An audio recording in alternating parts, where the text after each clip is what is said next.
ये यहाँ से देखो, हाथ की ये पोर से लेकर ये दूसरे नंबर का जो पोर है, एक पोर दो पोर, ये यहाँ तक का जो पोर है, इतनी बड़ी एक बेलपत्र, इससे बड़ी बेलपत्र ना लीजिए। आप लोग एलईडी पर देख सकते हो, आस्था चैनल पर देख, इससे बड़ी बेलपत्र ना लीजिए, बस इतनी बड़ी बेलपत्र, ये 2 पोर के बराबर बेलपत्र लेकर अशोक सुंदरी वाली जगह पर रखकर, जो पानी का लोटा है, जल का पात्र है, लोटा है, कलश है, उस बेलपत्र वाली जगह पर शंकर जी को जल, समझिए जरा, ये शिवलिंग है, ये जलाधारी है, ये जलाधारी, तो शंकर जी पर जल चढ़ाएं तो बेलपत्र जो छोटी वाली है 2 पोर की, वो बेलपत्र यहां अशोक सुंदरी वाली जगह पर रखना। और शिव जी को जब जल चढ़ाएं तो जल उत्तर की ओर मुख कर कर चढ़ाइए, और जल चढ़ाते चढ़ाते वही जल का पात्र पानी चढ़ाते चढ़ाते अशोक सुंदरी पर लेकर आइए, और वहां पर 3 बार पानी को गिरा दीजिए, केवल 3 बार, त्र्यंबकेश्वर महादेव के नाम से, कुंदकेश्वर महादेव के नाम से 3 बार पानी गिराकर जब वापिस आओ, जल झेल कर लाओ, उसी बेलपत्र को उठा कर लिया, अपने घर में प्रवेश करते समय उस बेलपत्र को खा लो। जिसको इंसुलिन लग रहे हो, जिसकी शुगर ऊपर नीचे हो रही हो, जिसका ब्लड प्रेशर ऊंचा नीचा हो रहा हो, जिसकी नेत्र ज्योति जा रही हो, आंखों पर मोटा मोटा चश्मा चढ़ गया हो, वो बेलपत्र छोटी सी लाओ, उसको खा लो। घर में जाकर जो पानी झेल कर लाए हो शंकर जी का, घर के अंदर बैठकर वो जल जो लाए हो वो पानी को पी लो, उस जल का आचमन कर लो। अगर मान लो बेलपत्र खाने से तुम्हारा मुख छार छार हो रहा है, या छाले हो रहे हैं, या स्वाद नहीं आ रहा है, तो उसी बेलपत्र को मल कर उसकी गोली बना लो, मुख में निगल लो और पानी पी लो। जिसकी शुगर आज ऊपर नीचे हो रही है, वो कल करके देखना, और कल हमको बताना कि आपकी शुगर लेवल में आई कि नहीं। अगर शुगर ऊंची नीची हो रही है तो आज ही कर देखो। जिसका बीपी ऊंचा नीचा हो रहा है वो भी आज ही कर देखो। कल तक तो हम यहां पर हैं, कल 11 बजे तक नहीं जाएंगे हम तुम्हारे बीच में से, 11 बजे तक तुम्हारे यहीं पे रहेंगे हो। कल कर देखो कि हमारी बीपी गड़बड़ हो रही है, हमारी शुगर गड़बड़ हो रही है, ऊंची नीची हो रही है। एक बेलपत्र और क्या कृति की, अशोक सुंदरी वाली जगह पे चढ़ाकर उत्तर की ओर मुख कर कर जल चढ़ाते हुए वही पानी अशोक सुंदरी की ओर 3 बार गिराते हुए त्र्यंबक के नाम से, कुंदकेश्वर महादेव के नाम से, और वही बेलपत्र लेकर आ जाओ, पानी झेल कर लिया। बेलपत्र घर में प्रवेश करते करते उसको खा लीजिए, पानी घर में बैठकर आचमन कर लीजिए, बाबा देवादिदेव महादेव कुंदकेश्वर का नाम लीजिए। मेरा कुंदकेश्वर महादेव आपको सुरक्षा अवश्य प्रदान कर। शिव शिव है। अशोक सुंदरी का स्थान सबको मालूम है ना? जम के तो बोलो जरा, सबको मालूम है ना? अशोक सुंदरी का स्थान बड़ा मुख्य स्थान होता है अशोक सुंदरी का। फिर निवेदन है, उसको समझिएगा। शिवलिंग के जलाधारी में जो सामने स्थान होता है, उसके बीच में एक मोटी सी लाइन होती है, वो अशोक सुंदरी का स्थान होता है। इधर षडानंद कार्तिकेय, इधर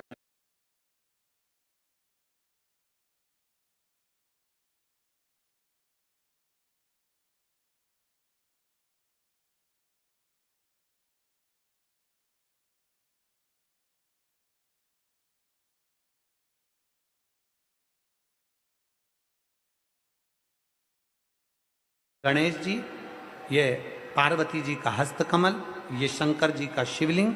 शिवलिंग के ऊपर जो बूंद बूंद पानी टपकता है वो शंकर जी की 5 बेटियां, क्या नाम है उनका? जया, विषहरा, शामली बारी, दौतली, देव।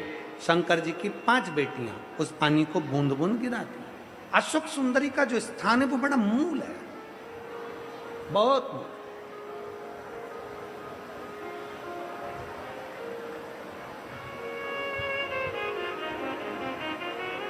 यहां तक कहेंगे हम,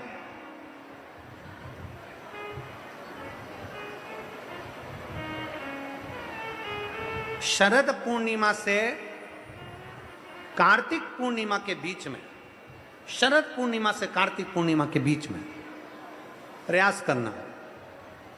दुकान नहीं चल रही हो, व्यापार नहीं हो रहा हो, तकलीफें बहुत ज्यादा हो, घर में क्लेश जाता हो, अशांति ज्यादा हो, पैसे नहीं आ रहे हो, 1 रुपया कमा रहे, 1.25 रुपये खर्च हो रहा है, बहुत टेंशन है, तो शरद पूर्णिमा से कार्तिक पूर्णिमा तक एक हल्दी और कुंकू ये थोड़ा सा मंदिर में लेकर जाइए। हल्दी और कुंकू जरा जरा सा ले जाओ। अशोक सुंदरी वाली जगह पर पहले शंकर जी पे जल चढ़ा दो, अशोक सुंदरी वाली जगह पे जल चढ़ा दो, और वह हल्दी और कुंकू की एक एक बिंदी अशोक सुंदरी वाली जगह पर अपनी कामना कर कर लगा कर आओ। उसी में से वो हाथ जो तुम्हारा गीला है कंकु हल्दी का, वही हाथ लाओ, घर में प्रवेश करते समय अपनी देहली पर थोड़ा सा लगा दीजिए।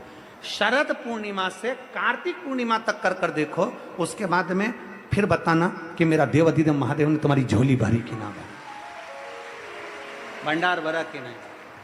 शरद पूर्णिमा से कार्तिक पूर्णिमा के भीतर एक महीना, कार्तिक का महीना भगवान शंकर की अविरल भक्ति का महीना है। षडानंद कार्तिक का महीना, कार्तिक का महीना मतलब भगवान शंकर के पुत्र कार्तिकेय महाराज का महीना है। षडानंद कार्तिकेय ने क्या क्या मांगा था शंकर भगवान से, अपन सुनेंगे। वो बेलपत्र खाओगे शंकर जी के मंदिर की तो मुख में जीवान छार छार हो जाती है। बोलो सही है कि गलत? प्रतिदिन बेलपत्र खाओगे शंकर मंदिर की तो मुख में कई बार छाले भी पड़ जाते हैं। सत्य है कि गलत है? शिव महापुराण की कथा कहती है अति सर्वस्व वर्जते। आपको अगर बेलपत्र खाना है, हफ्ते में 2 खाओ, हफ्ते में 3 खाओ। मुंह में अगर छार छार हो रहा है, छाले पड़ रहे हैं, तो बेलपत्र को, शिवजी की चढ़ी हुई बेलपत्र को सुखाकर चूरा बनाकर इतनी सी चुटकी भर खा लिए, पानी पी लिया। लीवर गड़बड़ हो गया है, डायलिसिस चल रहा है, किडनी गड़बड़ हो गई है, डॉक्टर बोल रहा है कि डायलिसिस करवाना पड़ेगा, तो बेलपत्री के पीछे की जो डांट होती है, जिसको आप लोग तोड़ के फेंक देते हैं, वो बेलपत्री के पीछे की जो डांट है, ये ब्रह्मा विष्णु महेश। समझ में आ रहा है आप लोगों को? बीच में जो डंडी दिख रही है आपको, इसके बीच में बड़ी पत्ती और 2 पत्ती के बीच में जो खाली जगह है, ये खाली जो डंडी है, इसमें 33 कोटि देवी देवताओं का स्थान होता है। किसका स्थान है? 33 कोटि देवी देवताओं। इसलिए बेलपत्र चढ़ाते समय बेलपत्र को इस जगह से पकड़कर समर्पित किया जाता है कि 33 कोटि देवी देवताओं का स्पर्श कर कर, ब्रह्मा विष्णु महेश का स्पर्श कर कर चढ़ाया जाता है। बेलपत्री के नीचे की जो डंडी होती है, ये 2 पत्ती से लेकर नीचे का जो भाग होता है, ये स्कंद पुराण कहती है, इसमें 64 योगनियां और मेरी माता पार्वती का संपूर्ण जितनी शक्तियां हैं, वो सारी शक्तियां इस डंडी के अंदर विराजमान होती हैं। इस डंडी के पीछे एक गोखरू होता है, जिसको माताएं तोड़ देती हैं। वो जो टूटा हुआ गोखरू रहता है, उसमें भगवान शंकर के प्रत्येक गण का भाव रहता है। इनका काम क्या रहता है? जब शरीर में किसी व्यक्ति के जीवन में जब दुख तकलीफ या रोग बढ़ता है, तो वो गोखरू जो नीचे का रहता है, वो टूटा हुआ गोखरू अशोक सुंदरी वाली जगह पर चढ़ाकर हफ्ते में 2 बार उसको चबा चबा कर अगर खा लिया जाए तो डायलिसिस की जरूरत नहीं पड़ती, डायलिसिस छूट जाता है, लीवर और किडनी काम करना प्रारंभ कर देते।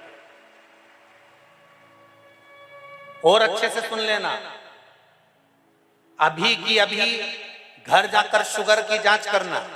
शुगर कितनी भी हाई जा रही होगी, बेलपत्री के नीचे का गोखरू टूटा हुआ अशोक सुंदरी पर चढ़ाकर खाकर 5 से 7 मिनट मुंह में रख लीजिए और उसके बाद शुगर की जांच कर लीजिए, शुगर लेवल में मिलना प्रारंभ हो जाएगा। मांगा है भगवान कार्तिकेय ने, भगवान देवाधिदेव महादेव से क्या कहा है, भगवान शंकर से क्या प्रार्थना करी है, शिव जी से क्या मांगा, इस कार्तिक महत्व का वर्णन क्या है।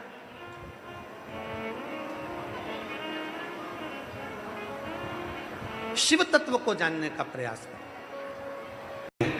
तकलीफ की घड़ी में तुम्हारे सामने आकर खड़ा हो जाना। शिव जी का एक नाम है पशुपति, उनको पति कहा गया, पशुपतिनाथ। जितने 33 कोटि देवता पशु बनेंगे, उनका मैं पति बनूंगा, उनका नाथ बनूंगा। देवता दौड़ना, पशु सब दौड़ेंगे, तारकाक्ष, विदुमाली, कमलाक्ष की को एक जगह इकट्ठा करेंगे। शंकर भगवान बोले मैं उनको मार दूंगा। तीनों को इकट्ठा करा। शिव जी ने दोनों को सींगों से मारना चाहा। पीछे से तारकाक्ष के पास में से विदुमाली निकला, फरसा उठाकर शंकर जी का सिर काट दिया। शंकर का नंदी का सिर था, जाकर नेपाल में गिरा, पशुपति नाथ के नाम से विख्यात हुआ। धड़ केदार में गिरा तो केदारनाथ के नाम से विख्यात हुआ।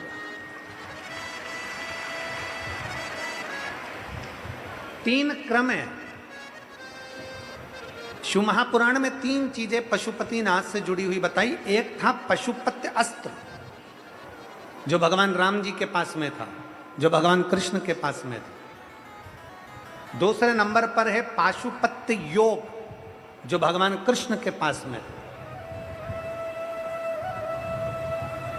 और तीसरे नंबर पर है पशुपति व्रत।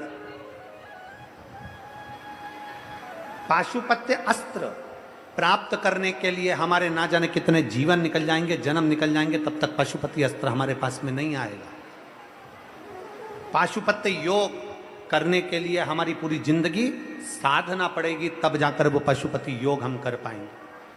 और तीसरे नंबर पर है पशुपति व्रत, जो संसार का प्रत्येक मनुष्य, पुरुष, स्त्री, बच्चा, बूढ़ा, सौभाग्यवती, वैधव्य, कोई भी नारी, कोई भी पुरुष, कोई बच्चा, कोई बूढ़ा, कोई धनपति, करोड़पति, गरीब, अमीर, सब इस पशुपति व्रत को कर सकते हैं।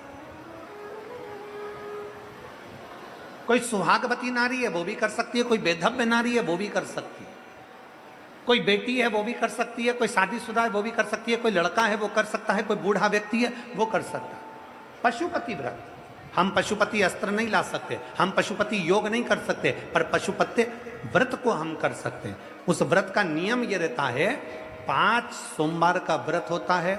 आज के ज़माने में तो महाराज उस पशुपति व्रत को भी इतना लंबा चौड़ा बता दिए। एक दिन पहले नहाओ तो वहाँ जाओ, तो नदी नहाने जाओ, तो वहाँ से ये लाओ, तो वो करो, तो ऐसा। ढोंग प्रपंच से भगवान कभी प्रसन्न नहीं हुआ। फिर याद रख लो, पशुपति व्रत का जो वर्णन है सीधा सीधा 5 सोमवार का व्रत होता है। जिस मंदिर में पहला सोमवार करोगे उसी मंदिर में 5 सोमवार करना। तुम्हें कहीं जाना पड़ जाए किसी सोमवार को तो व्रत को छोड़ दो, आना फिर वापिस करना, तो वो 5 गिनती में लेना। जो छोड़ दिया वो गिनती में नहीं आए, फिर अगला व्रत गिनती में आ जाएगा। रजस्वला धर्म आ गया, रजो धर्म आ गया। 7 दिन 5 दिन घर में नहीं काम करना है, व्रत मत करो, अगला व्रत कर लेना, पर गिनाएंगे 5 ही। जैसे पहला व्रत कर लिया, दूसरा व्रत कर लिया, तीसरे व्रत में कहीं जाना पड़ गया या रजस्वला धर्म आ गया या कहीं जाना पड़ा, तुम नहीं कर पाए, तो वो तीसरा व्रत छोड़ दो, फिर वापिस आओ, जब तीसरा व्रत करो। फिर तीसरा व्रत हुआ, फिर चौथा, फिर 5वां। प्रत्येक व्रत में पूजा की थाली लगाइए भगवान शंकर की, जल लीजिए, शिव जी के मंदिर जाओ, शंकर जी का पूजा अर्चना सुबह कर दो। पूजा ना अर्चना कर कर जो पूजा की थाली है वो वापिस घर पर लाकर उसको ढाक कर रख दो। शाम को घर में प्रसाद बनाना है, बाजार से खरीदा हुआ प्रसाद लेकर नहीं जाना। मीठे का कुछ भी प्रसाद, खीर बना लो, हलवा बना लो, सीरा बना लो, तुम्हारी मर्जी पड़ जाए, मीठा चावल बना लो, मीठा भात बना लो, खीरान बना लो, लड्डू बना लो, पेड़ा बना लो, खुरसन बना लो, जो तुम्हारी मर्जी पड़ जाए, मीठा बनाओ। उतना ही बनाओ जितना मंदिर लेकर जाना। प्रसाद ज़्यादा बन जाएगा तो आप उसमें से आधा घर में छोड़ दोगे, घर में छोड़ दिया तो वो व्रत में स्वीकार नहीं होगा। जितना कढ़ाई में बना है, जितना भगोनी में बना है, वो पूरा की पूरा मंदिर जाना चाहिए। इसलिए उतना ही बनाओ जितना मंदिर लेकर जाना। प्रसाद को एक कटोरे में रख लो, पात्र में, थाली में 6 दिए रख लो, और पूजा की थाली वही जो सवेरे वाली है वही लेकर मंदिर जाओ। शाम के समय पर 6 ही दिए मंदिर में, जहाँ शंकर जी हैं उनके सामने जमीन पर 6 दिए रख लो। प्रसाद के 3 हिस्से, कोई कागज ले गए हो, दोना ले गए हो, प्लेट ले गए हो, उसमें 3 हिस्से कर दीजिए। भगवान के 6 दिए जो नीचे रखे हैं उसमें से 5 दियों को जला दीजिए, 5 दिया प्रज्वलित कर दो। 5 दिया प्रज्वलित करने के बाद भगवान की पूजन अर्चना कर लो। 6ठे नंबर का दिया जो जलाया नहीं है, बाबा से विनय कर कर पूजा की थाली लेकर अपने घर को चल दो। घर के अंदर जब प्रवेश करो, घर के अंदर जब आओ, सीधे हाथ अपना राइट हैंड घर के बाहर अपने सीधे हाथ की ओर बैठ जाओ। अंदर मत जाना, घर के बाहर बैठ जाओ, घर की ओर मुख कर कर सीधे हाथ की ओर बैठकर वहीं पर जो छठे नंबर का दिया है वो प्रज्वलित कर दो, जला दो। दिया जलाकर वहां पर विनती करो, बाबा ये मेरा आपकी कृपा से घर, बाबा आप आकर इसमें प्रवेश करना, मेरे दुख काटना, मेरे मन की यह कामना है पूर्ण करना। अंदर जाओ, घर के अंदर जब भोजन करो उससे पहले जो प्रसाद का एक हिस्सा लेकर आए हो उसे खा लो। अपने प्रसाद के हिस्से में से कोई बच्चों को, कोई पति को, कोई बूढ़ों को, कोई किसी को भी उस प्रसाद के हिस्से में से मत दो। वो प्रसाद केवल तुम्हें खाना है, उसके बाद भोजन करना। जो भी आप भोजन करते हैं वो भोजन ग्रहण करें। इसी तरह से 5 व्रत पूर्ण करना है। 5वां सोमवार का व्रत होगा। शाम के समय जब जाओगे तो एक श्रीफल, कोई भेंट और 108 या तो चावल के दाने, मूंग या फिर फूल की पत्ती, कोई बेलपत्र, 108 कोई भी सामग्री शंकर जी को श्रीफल के साथ में धीरे धीरे कर कर चढ़ा देना है। अपनी कामना करना है। पूजन जैसे करते थे वैसे ही करना है। प्रसाद के वही 3 हिस्से, वही 6 दिए, सब वही की वही करना है। और छठा व्रत, 5वां व्रत पूर्ण हो जाए, बाबा को विनय करो, बाबा आज मेरा व्रत पूर्ण हो गया, मेरी झोली खुशियों से भर देना, बाबा आप कृपा कर देना, और अपने घर को आ जाओ। बड़े आनंद के साथ 5 व्रत पूर्ण करिए। आप पशुपत्य अस्त्र नहीं धारण कर सकते, आप पशुपत्य योग नहीं करने का प्रयास करो कि मैं क्या हूं। उस भारत का बाल बांका नहीं हो सकता जहां पर त्रिपुंडधारी, त्रिशूलधारी, त्रिनेत्रधारी शंकर चारों तरफ बैठे हैं। कहीं केदार के रूप में, कहीं सोमेश्वर के रूप में, कहीं रामेश्वर के रूप में, कहीं महाबलेश्वर के रूप में। 4 स्थान पर मेरा शंकर अगर विराजमान है, चारों तरफ से वो बॉर्डर के ऊपर बैठा हुआ है रक्षा करने की।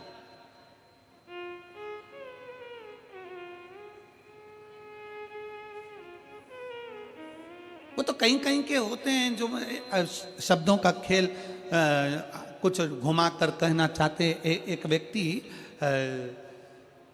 एक जगह पर, भगवान शंकर प्रसन्न हो गए, शिव जी प्रसन्न होकर वर दे दिए। भगवान शंकर ने कृपा कर, शिव जी बोले तुमने 16,108 रानियों के साथ, एक एक रानी के साथ 11-11 दिन तक बैठकर, भगवान शंकर कहते हैं तुमने मेरी आराधना करी है, इसलिए तुम्हारी एक रानी से 11-11 संतान होगी। 10 छोरा, 1 छोरी, 1,77,186 तुम्हारे घर बच्चे होंगे। ये शिव की कृपा से,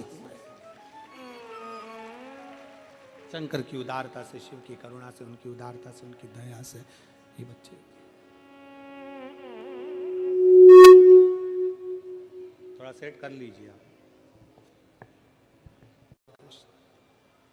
जब राम जी महाराज लंका पर चढ़ाई करने के लिए गए, लंका पर चढ़ाई करते समय उनके स्मरण में आया कि जिस रावण की लंका में मैं जा रहा हूं,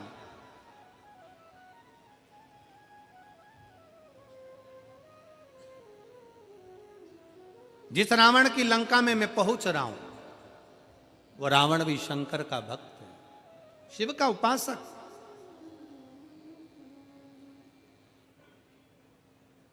बस बंद हो गया।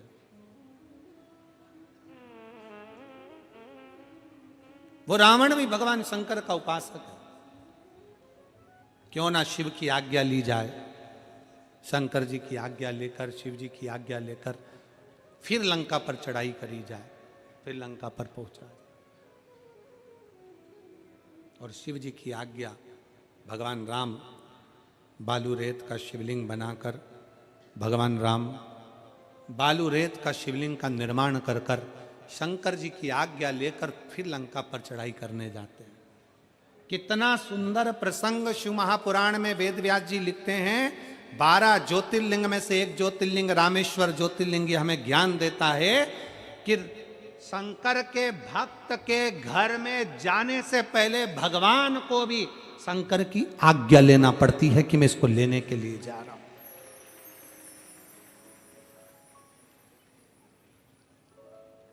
अकाल मृत्यु वो मरे जो काम करे चंडाल का, काल उसका क्या बिगाड़े जो भक्त हो महा काल का। काल अधिपति जिसका रक्षक हो, भगवान शंकर की जो आराधना करने वाले हैं, शिव को एक लोटा जल चढ़ाने वाले हैं, शंकर के मंदिर में जाने वाले हैं, शिव की चौखट पर जाने वाले हैं, शंकर की कथा में जाने वाले हैं, शंकर की उपासना करने वाले हैं, श्री शिवाय नमस्तुभ्यम बोलने वाले हैं, पंचाक्षर मंत्र नमः शिवाय बोलने वाले हैं, षडाक्षर मंत्र ओम नमः शिवाय बोलने वाले हैं, त्र्यंबक बाबा का मंत्र का उच्चारण करने वाले हैं, भगवान शंकर की आराधना करने वाले, भगवान शिव की उपासना करने वाले के दरवाजे पर भी अगर काल आता है तो पहले उसके शंकर से आज्ञा लेना पड़ती है कि मैं इसके घर में प्रवेश कर जाऊं, क्या मैं इसके घर में चले जाऊं। इसलिए आप लोगों से कहा था कि अपने अपने दरवाजे पर एक एक स्टिकर लगा दो। क्या जम के बोलो जरा, श्री शिवाय नमस्तुभ्यं। एक एक स्टिकर लगा दीजिए। गाड़ियों पे भी लिखवा दो श्री शिवाय नमस्तुभ्यं। क्यों, क्या फायदा? दरवाजा बजाने वाला जब दरवाजा बजाएगा, कोई बुरी खबर भी देने के लिए आएगा, उस खबर को देने से पहले दरवाजे पर पड़ेगा श्री शिवाय नमस्तुभ्यं। शिव महापुराण की विद्येश्वर संहिता कहती है कि श्री शिवाय नमस्तुभ्यं बोलने वाले का मात्र मुख का दर्शन कर लो तो हजारों अश्वमेध यज्ञ का फल प्राप्त हो जाता है और हमारे पाप छिन्न हो जाते हैं।